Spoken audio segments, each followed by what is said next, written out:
Hello friends, MPPSC notes with सपना में आपका स्वागत है। आज हम मुगल साम्राज्य के अंतर्गत शाहजहां के शासनकाल को देखेंगे। शाहजहां से संबंधित अभी तक महत्वपूर्ण मुख्य परीक्षा में कोई भी प्रश्न नहीं पूछा गया है, फिर भी एक क्वेश्चन है जिसके आने की संभावना है। चलिए देखते हैं। प्रश्न है, शाहजहां का शासनकाल मुगल इतिहास का स्वर्ण युग था। क्या आप इस कथन से सहमत हैं? शाहजहां का शासनकाल मुगल इतिहास का स्वर्ण युग था। क्या आप इस कथन से सहमत हैं? चलिए देखते हैं आंसर। शाहजहां के काल के संबंध में अनेक तत्कालीन एवं आधुनिक इतिहासकारों की मान्यता है कि शाहजहां के शासनकाल में मुगल साम्राज्य अपने विकास की पराकाष्ठा पर पहुंच गया। प्रशासनिक व्यवस्था सुदृढ़ हो गई, आर्थिक संपन्नता एवं वैभव का विकास हुआ तथा कला कौशल की जितनी अधिक प्रगति हुई वैसे पहले कभी नहीं हुई। संपूर्ण साम्राज्य में सुख एवं शांति का वातावरण था, अतः यह युग मुगल काल का स्वर्ण युग था। चलिए हम देखते हैं इसमें इस शासनकाल में शाहजहां की उपलब्धियों की समीक्षा, फिर हम अपना मत देंगे क्या हम इससे सहमत हैं या नहीं। देखते हैं क्या क्या उपलब्धियां रही शाहजहां के शासनकाल की। सबसे पहला था मुगल सत्ता का विस्तार। भारत के अंदर और बाहर मुगल सत्ता का विस्तार हुआ। दक्कन के साथ साथ मध्य एशिया का बल्ख भी मुगलों के प्रभाव में आ गया। दक्कन भी आया और मध्य एशिया भी आया। प्रशासनिक व्यवस्था का सुदृढ़ीकरण हुआ। मनसबदारी, राजस्व और न्याय व्यवस्था को और अधिक प्रभावशाली बनाया। कृषि, व्यापार, उद्योग के विकास को प्रोत्साहन मिला, जिससे आर्थिक संपन्नता बढ़ी। मार्गों की सुरक्षा व्यवस्था सुदृढ़ीकरण, नहरों, सरायों का निर्माण, प्राकृतिक विपत्तियों के समय राहत पहुंचाने की व्यवस्था, शिक्षा का प्रसार, चिकित्सा की व्यवस्था आदि की गई। शिक्षा, आगरा, दिल्ली में विद्यालय, मस्जिदों में शिक्षा, इस्लामिक एवं हिंदू शैक्षणिक संस्थाओं को अनुदान एवं संरक्षण प्रदान किया गया। शिक्षा के क्षेत्र में विद्यालय खोले गए, मस्जिदों में शिक्षा प्रदान की गई और इस्लामिक और हिंदू दोनों संस्थाओं को बराबरी से अनुदान और संरक्षण प्रदान किया गया। भाषा और साहित्य का विकास। फारसी के अतिरिक्त उर्दू, हिंदी एवं संस्कृत के महत्वपूर्ण ग्रंथ लिखे गए। संस्कृत भाषा में महत्वपूर्ण ग्रंथ लिखे गए, जैसे इनके दरबार में जो प्रसिद्ध दरबारी थे जिन्होंने, जैसे कि अब्दुल हमीद लाहौरी, उन्होंने बादशाहनामा लिखा। शफी खां जो थे, मुंतखब उल लुबाब लिखा। दारा शिकोह था जिसने अथर्ववेद उपनिषदों का फारसी में अनुवाद किया था। सुंदरदास और जगन्नाथ पंडित प्रसिद्ध कवि थे इनके दरबार में। इन्होंने सिंहासन बत्तीसी और 12मासा लिखा। जगन्नाथ पंडित ने गंगा लहरी लिखा। इस प्रकार भाषा एवं साहित्य का भी काफी विकास हुआ और स्थापत्य कला का विकास। शाहजहां ने शाहजहांबाद नामक एक नगर बसाया जो कि दिल्ली के निकट था। लाल किला, दीवाने खास, जामा मस्जिद, आगरा का ताजमहल, तख्त ताउस आदि का भी निर्माण किया। शाहजहां के कार्यों से मुगल साम्राज्य का वैभव अपनी पराकाष्ठा पर पहुंच गया, इसलिए अनेक विद्वान शाहजहां के शासनकाल को मुगल काल का स्वर्ण युग मानते हैं। वस्तुतः अब हम अपना मत लिखेंगे क्या है, हम मानते हैं या नहीं।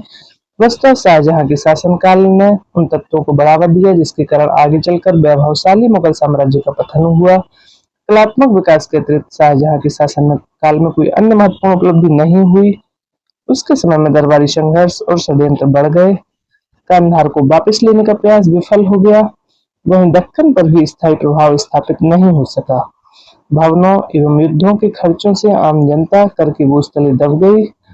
विघटनकारी शक्तियां अधिक सशक्त हो गई। इस प्रकार शाहजहां का शासनकाल स्वर्ण युग नहीं था, बल्कि यह गौरवशाली साम्राज्य के पतन की पृष्ठभूमि था।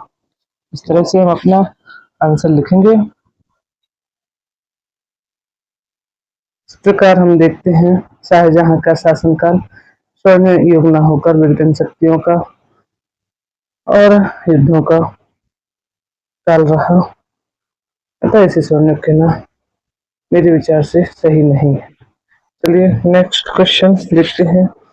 औरंगजेब के संबंध में दो महत्वपूर्ण क्वेश्चन आते हैं। पहला है औरंगजेब की धार्मिक नीति का वर्णन कीजिए, इसके क्या परिणाम हुए।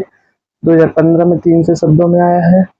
और नेक्स्ट क्वेश्चन है दक्षिण के नासूर ने औरंगजेब का विनाश कर दिया, इस कथन के आधार पर औरंगजेब की दक्षिण की नीति की विवेचना कीजिए। 2020 का क्वेश्चन है, 200 वर्ड्स में आया है। नेक्स्ट क्वेश्चन और बनता है, औरंगजेब की नीतियों की समीक्षा करते हुए बतलाएं कि वह मुगल साम्राज्य के पतन के लिए कहां तक उत्तरदायी था। सबसे पहले देखते हैं औरंगजेब की धार्मिक नीति। औरंगजेब के शासनकाल में अकबर के समय से चली आ रही धर्म सहिष्णुता का स्थान धार्मिक कट्टरपंथिता ने ले लिया। औरंगजेब की धार्मिक नीति तत्कालीन राजनीतिक एवं सामाजिक परिस्थितियों तथा उसकी व्यक्तिगत धार्मिक मान्यताओं के से गहरे रूप से प्रभावित थी। वह व्यक्तिगत रूप से कट्टर सुन्नी मुसलमान, इस्लाम के कानूनों को अक्षरशः मानने वाला और अपनी कट्टर सुन्नी प्रजा के लिए जिंदा पीर था। वास्तव में देखा जाए तो औरंगजेब धर्मांध था। ये हम परिचय देंगे औरंगजेब की धार्मिक नीति का। फिर हम इसकी धार्मिक नीति के महत्वपूर्ण बिंदुओं को लिखेंगे। पहला, प्रतिक्रिया का युग था। इस्लाम धर्म के प्रतिकूल विधियों को रोका, जो इस्लाम धर्म के अनुकूल नहीं थी विधियां उनको रोका। स्वयं शाखा को राज्य धर्म घोषित किया। हिंदू के त्योहारों, सूर्य पूजा, झरोखा दर्शन, तुलादान आदि पर प्रतिबंध लगाए। हिंदुओं को पालकी का प्रयोग न करने एवं शस्त्र लेकर न चलने का आदेश दिया। मंदिरों का विध्वंस, फरमान निकालकर सभी मंदिरों को गिरा देने को कहा, जैसे काशी का विश्वनाथ मंदिर, गोपीनाथ मंदिर, मथुरा का केशवराज मंदिर आदि धराशायी कर दिए गए। देश के प्रत्येक कोनों से मूर्तियां दिल्ली और आगरा लाई गई तथा जामा मस्जिद की सीढ़ियों में लगाया गया ताकि वह पैरों के नीचे कुचली जा सके। सरकारी सेवाओं से निष्कासन, हिंदू सिख हिंदू शिया सिख एवं अन्य पंथों को नौकरी से निकाल दिया। यदि नहीं निकाल पाया तो उनकी हत्या करवा दी या कहीं दूर भेज दिया। हिंदुओं की हत्याएं, जसवंत सिंह दारा का साथ दिया था, अतः दारा उसका भाई था। औरंगजेब का तविज देकर मार दिया। पृथ्वी सिंह चित्तौड़ के शासक थे, उन्हें वेशभूषा वस्त्र पहना के मरवाया। गुरु हर राय, गुरु तेग बहादुर, गुरु गोविंद सिंह के पुत्र जोरावर सिंह फतेह सिंह की हत्या कर दी। संभाजी की भी हत्या कर दी। हिंदुओं पर कर लगाया, जजिया एवं तीर्थ यात्रा कर लगाए, जिसे कि अकबर ने समाप्त किया था। हिंदुओं पर 5% चुंगी लगाई तथा मुसलमानों को इससे मुक्त रखा। मुसलमान बनाना और हिंदू बनाने पर रोक। तो हिंदू यदि मुसलमान बनता था तो उसे सरकारी नौकरी, पुरस्कार, धन दिए जाते थे और उनके विवाह हिंदू कन्याओं से करवा दिए जाते थे। इस तरह से यह औरंगजेब की धार्मिक नीति थी। प्रतिक्रिया के युग, मंदिरों का विध्वंस, सरकारी सेवाओं से निष्कासन, हिंदुओं की हत्याएं, हिंदुओं पर कर और मुसलमान बनाना और हिंदू बनाने पर रोक। इसके क्या परिणाम रहे? मुगल साम्राज्य की एकता, शक्ति और शांति को नष्ट कर दिया। मुगल साम्राज्य में प्रत्यक्षतः जाटों, सतनामियों, सिखों आदि के विद्रोह हुए तथा बुंदेलखंड, दोआब आदि स्थानों पर समय समय पर उपद्रव हुए। और तीसरा, राजपूतों के विरोध तथा मराठों के संघर्ष का प्रमुख कारण यह नीति थी। मूल्यांकन देखते हैं नीति का। अधिकांश इतिहासकार औरंगजेब को एक धर्मांध शासक के रूप में देखते हैं। उसकी नीतियों ने राज्य की आर्थिक और सैन्य शक्ति को नष्ट कर दिया। उसने मुगल साम्राज्य की जड़ें हिला दी। पतन की प्रक्रिया तीव्र हो गई। इसके विपरीत कुछ आधुनिक इतिहासकार औरंगजेब को धर्मांध एवं अनुदार नहीं मानते हैं। उसकी धार्मिक नीति को राजनीतिक, नैतिक और आर्थिक आधार पर उचित ठहराया गया है। तथापि औरंगजेब की नीतियों से गैर इस्लामी प्रजा में असंतोष और विद्रोह की भावना बलवती हुई। जैसे हमारा मूल्यांकन होता है औरंगजेब की धार्मिक नीति के प्रमुख बिंदु, परिणाम और मूल्यांकन। फिर नेक्स्ट आता है औरंगजेब की दक्षिण नीति। जैसे कि हमने क्वेश्चन देखा, 2020 का क्वेश्चन है। दक्षिण के नासूर ने औरंगजेब का विनाश कर दिया। इस कथन के आधार पर औरंगजेब की दक्षिण नीति की विवेचना कीजिए। 200 वर्ड्स में आया है 2020 में। देखते हैं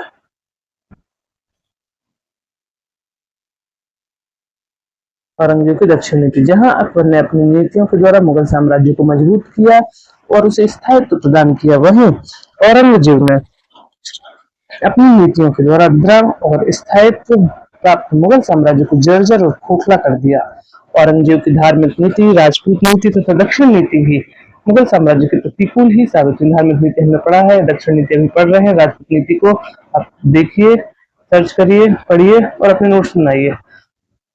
ठीक है, देखते हैं औरंगजेब की दक्षिण नीति मुगल साम्राज्य के प्रतिकूल ही साबित हुई। औरंगजेब की दक्षिण नीति के संबंध में बी स्मिथ ने लिखा है, औरंगजेब की दक्षिण नीति न केवल औरंगजेब की कब्र बनी वरन मुगल साम्राज्य की भी कब्र बनी। बी स्मिथ के शब्दों में औरंगजेब की दक्षिण नीति न केवल औरंगजेब की कब्र बनी वरन मुगल साम्राज्य की भी कब्र बनी। तो उद्देश्य दक्कन सल्तनतों बीजापुर गोलकुंडा को मुगल साम्राज्य में मिलाना, दक्षिणी राज्यों से धन प्राप्ति, यूरोपीय व्यापारियों से व्यापार संबंध स्थापित कर उनकी राजनीतिक महत्वाकांक्षाओं पर अंकुश लगाना और मराठा शक्ति को नष्ट करना, यह दक्षिण नीति के प्रमुख उद्देश्य थे।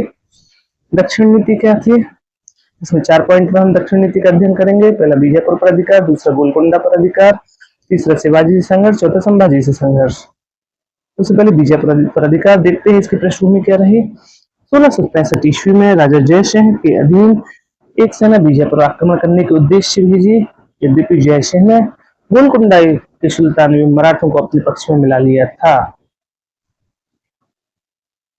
परंतु युद्ध के अवसर पर दोनों ने मुगलों का साथ छोड़ दिया।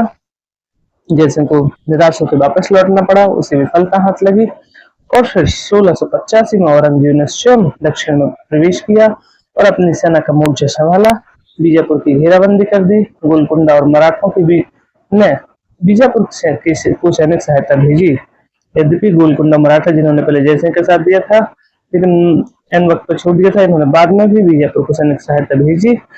फिर भी निराश होकर, हताश होकर सुल्तान जो वहां का शासक था सिकंदर आदिल शाह ने औरंगजेब के समक्ष समर्पण कर दिया। इस प्रकार औरंगजेब के समर्पण के साथ ही बीजापुर पर औरंगजेब का अधिकार हो गया। ना हम लिखेंगे बीजापुर पर अधिकार के संबंध में। अब आता है नेक्स्ट गोलकुंडा पर अधिकार। यह भी एक शक्ति संपन्न और धनी राज्य था। अपनी सूबेदारी के दौरान ही औरंगजेब ने गोलकुंडा को अपना अधीनस्थ बना लिया था, परंतु यहाँ का सुल्तान बीजापुर और मराठों के साथ मुगलों के विरुद्ध युद्ध कर रहा था। जैसा कि हमने देखा यहाँ पर गोलकुंडा और मराठों ने बीजापुर की सहायता की थी, वही बात यहाँ है कि यहाँ का जो सुल्तान था इनकी सहायता कर रहा था बीजापुर के शासक की, अतः इनको औरंगजेब ने इनके विरुद्ध युद्ध किया। 1685 में औरंगजेब ने यहाँ पर आक्रमण किया। हैदराबाद पर अधिकार कर शहजादा मुअज्जम था, जो शाहजादा मुअज्जम से सुल्तान को संधि करने पर बाध्य किया। हैदराबाद पर अधिकार कर लिया था, इसका जो पुत्र था मुअज्जम, उससे गोलकुंडा के सुल्तान को संधि करने पर बाध्य किया। इस बीच गोलकुंडा राज्य में 2 प्रभावशाली मंत्रियों की हत्या हो जाने से वहां अव्यवस्था व्याप्त हो गई, संधि भी कर ली और अव्यवस्था भी व्याप्त हो गई। इस परिस्थिति में सुल्तान हर्जाना एवं वार्षिक राशि नहीं दे सका। औरंगजेब ने इसे संधि की जो संधि पूर्व में हुई थी मुअज्जम के साथ, उसकी शर्तों का उल्लंघन मानते हुए गोलकुंडा पर आक्रमण कर दिया, उसकी घेराबंदी कर दी और इस प्रकार दोनों रियासतें मुगल साम्राज्य के अधीन हो गई, गोलकुंडा और बीजापुर की रियासतें। नाम लिख कर आएंगे यदि क्वेश्चन आता है तब। नेक्स्ट है शिवाजी से संघर्ष। 1663 ईस्वी में शिवाजी के विरुद्ध में मुगल सेनापति शाइस्ता खां असफल रहा। उसके बाद शहजादा मुअज्जम और राजा जयसिंह को भेजा गया। जयसिंह ने 1665 ईस्वी में शिवाजी को पुरंदर की संधि करने के लिए बाध्य किया। 1666 ईस्वी में शिवाजी को आगरा में मुगल दरबार में उपस्थित होना पड़ा। संभाजी से संघर्ष क्या रहा? 1680 में शिवाजी की मृत्यु के पश्चात औरंगजेब ने संभाजी के विरुद्ध युद्ध किया व उन्हें पकड़कर मार डाला। उनके पुत्र शाहू को कैद कर लिया और लगभग 1707 में उन्हें छोड़ा। संभाजी की हत्या के बाद संभाजी की हत्या हुई 1689 में राजा राम ने संघर्ष जारी रखा, 1700 ईस्वी तक चला। पहले शिवाजी का संभाजी ने, संभाजी को राजा राम ने। राजा राम के बाद राजा राम की जब मृत्यु हो गई तो उनकी विधवा जो ताराबाई थी उन्होंने भी संघर्ष को जारी रखा। इस प्रकार से हम देखते हैं शिवाजी, संभाजी, राजा राम, ताराबाई और यह संघर्ष सफलतापूर्वक चला। भरसक प्रयास के बाद भी औरंगजेब मराठों के विरुद्ध दमन करने में सफल रहा। एक बहुत महत्वपूर्ण उपलब्धि थी मराठों की। क्या परिणाम रहे दक्षिण की नीति के? अस्सी में धन की हानि हुई। यह एक राजनीतिक भूल थी। उत्तरी भारत में प्रशासनिक अव्यवस्था हुई, जो दक्षिण भारत में लगभग 25 वर्षों तक रहा। उत्तरी भारत अस्त व्यस्त हो गया। राष्ट्रीय आदर को चोट पहुंची। कृषि व्यापार को हानि हुई क्योंकि जनधन की हानि हुई थी। कला साहित्य की हानि हुई और मुगल साम्राज्य का पतन हो गया। इस नीति के कारण औरंगजेब को अपने शासनकाल के अंतिम 25 वर्ष दक्षिण में ही बिताने पड़े और एक लंबे विनाशकारी युद्ध का सामना करना पड़ा। जदुनाथ सरकार का कथन है, जिस प्रकार स्पेन के नासूर ने नेपोलियन का विनाश कर दिया, उसी प्रकार दक्षिण के नासूर ने औरंगजेब का विनाश कर दिया। क्वेश्चन यही आया था। इस प्रकार से हम औरंगजेब की दक्षिण नीति को समझते हैं, उसके उद्देश्य देखते हैं। उसकी दक्षिण नीति के 4 चरण थे: बीजापुर, गोलकुंडा, शिवाजी संघर्ष और संभाजी संघर्ष। इनके बारे में हम देखते हैं। 4-4, 5-5 लाइन में अपना आंसर लिख कर आएंगे ताकि 200 वर्ड्स में हमारा आंसर कंप्लीट हो जाए। तो इसके परिणाम देखते हैं और जदुनाथ सरकार के कथन को कोट करते हुए हम अपने आंसर को समाप्त करते हैं। आपको आज का वीडियो कैसा लगा? यदि वीडियो अच्छा लगा है तो प्लीज लाइक करें, चैनल को सब्सक्राइब करें। कल मिलते हैं नए टॉपिक के साथ। धन्यवाद।